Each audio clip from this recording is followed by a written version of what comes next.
Last question. Standards to reach for squat, bench press, deadlift when prepping for SFAS. You don't have to do a single one of these lifts for your entire SFAS prep, and you can still go and smash SFAS. You could be the number one dude ever at SFAS without doing a single squat, bench, or deadlift. These are just ways to train a certain movement pattern. They're ways to load a certain movement pattern, and because most people do them, and a lot of people are able to kind of judge their overall strength with these specific lifts. They're often used as a way to standardize your strength for SFAS prep. However, you could use any tool and you could use any variation of these lifts and develop strength in those and still show up very, very much ready to go and smash SFAS. Sorry, my dog's barking.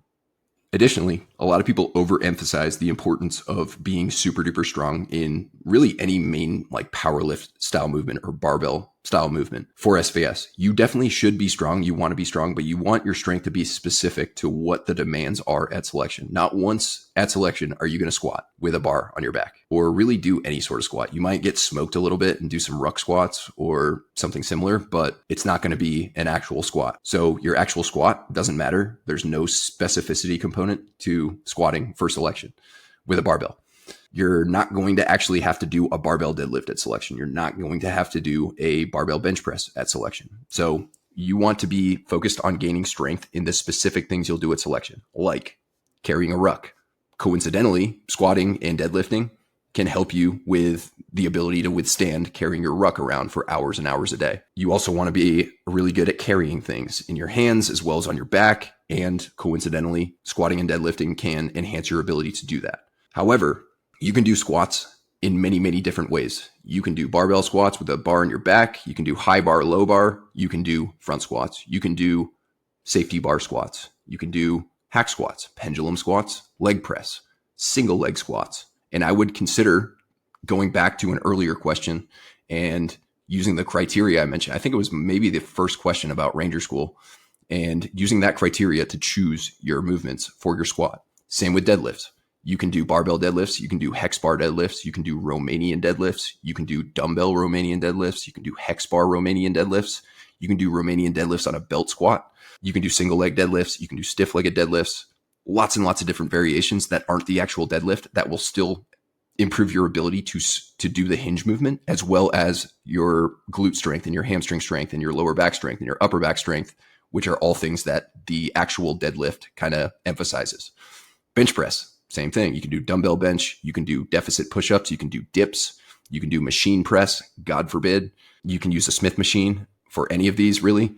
And you're going to be totally fine. As long as you are getting stronger in these movement patterns and you have sufficient strength to carry your rucksack, you have sufficient strength to carry things in your hands all day, you have sufficient strength to not get injured when you're in weird positions, kind of like loading your back with apparatuses and whatnot, you're going to be totally good to go. However, because the squat, bench, and deadlift are very standardized and most people do them, I have general recommendations that I consider to be a pretty good solid spot for pre-SFAS. One thing to note, I personally could not do, I think, any of these other than the deadlift when I went to selection, and I was the number 2 dude in my class. I won every single run during gate week. I came in second in one of the rucks and won every other gate. And I got lots of blue slips during team week, and I could not do these bench numbers or these squat numbers, probably not even close. I've always just been a solid deadlifter because I'm built well for it and I work pretty hard at it, but I was really weak. I was a lot more endurance biased than strength biased when I went to selection. And if you're going to choose one or the other, an endurance monster with a decent amount of strength versus a strength monster with a decent amount of endurance, choose option A any day of the week. So if you can bench press 1.25 times your body weight for maybe 3 to 5 reps, you're sitting pretty. If you can squat 1.5 times your body weight for 3 to 5 reps, you're doing pretty good. If you can deadlift 1.75 times your body weight for 3 to 5 reps, you're doing pretty well. Now, everyone is a little different. Some people are going to be stronger squatters than they are deadlifters. Oftentimes that's a body proportions thing, an anthropometry thing, a leverage thing. And there's nothing wrong with that. It's less common, but there's still nothing wrong with that. So if you're worried about the fact that your squat is heavier than their deadlift or vice versa, either way, not a huge deal. If you're squatting 500 pounds and you're deadlifting 450, even though that's a little bit uncommon, usually it's kind of the opposite. That's still not a bad thing. It's not something to worry about too much. You're still plenty strong. Bench press. If you don't bench because it bangs your shoulders up, it doesn't meet the criteria in what I talked about in question number 1, but you can do a weighted dip with 3 plates around your waist for 3 reps or 5 reps or whatever it is. You're plenty strong at pressing. And then finally, you also want to focus probably more on almost any of these things on pulling. You want to have a very, very strong, especially upper back, but also lats, just all your pulling muscles, all of your upper body posterior chain. A lot of people will neglect those types of muscles because you can't see them in the mirror. Back day, for some people love back day, but not everyone really loves back day. And they'll do a ton of pressing, a ton of squatting, maybe some hinging, maybe some isolation movements for their lower body, maybe some arm stuff. And they heavily neglect the upper back, especially sometimes a little less so the lats. So you also want to do plenty of pull-ups, chin-ups, rack chin-ups, pull-downs, rows, lots and lots of rows with your arms away from your body. That really targets your upper back, your rhomboids, your traps, not just your upper traps that you can see from the front. That's just a tiny portion of your traps. Your traps go all the way down to your mid back. So your mid traps and your lower traps are also important. Your rear delts and all the little smaller intrinsic muscles in your upper back.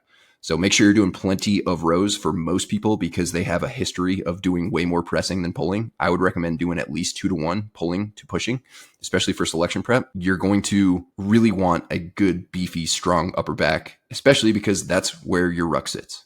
And also because having more balance between your pulling muscles and pushing muscles kind of bring your shoulders back. It improves your overhead mobility. It's likely going to make your shoulders feel better over time, which is also going to trickle down to your elbows. A lot of people who have elbow issues, it's because their shoulders are immobile and they're doing way too much overhead stuff given their mobility. So all things to consider: squat, bench, deadlift, great lifts, very effective for a lot of people.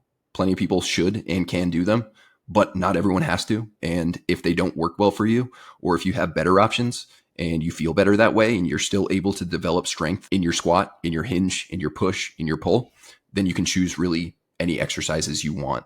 And I would choose wisely based on what works best for you.